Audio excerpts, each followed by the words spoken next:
સાવલી તાલુકામાં સ્થાનિક સ્વરાજ્યની ચૂંટણીમાં કોંગ્રેસે સૌથી યુવા 22 વર્ષીય યુવતીને ટિકિટ ફાળવી છે.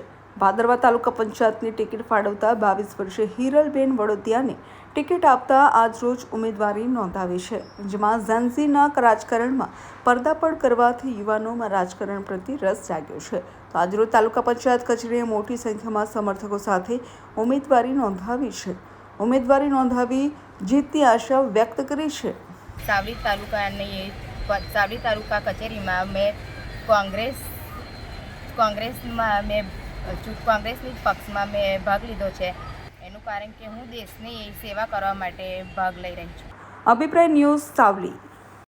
વધુ સમાચાર જોવા માટે અમારી YouTube ચેનલને સબસ્ક્રાઇબ કરો અને જોડાયેલા રહો ફેસબુક, ઇન્સ્ટાગ્રામ અને ટ્વિટર પર.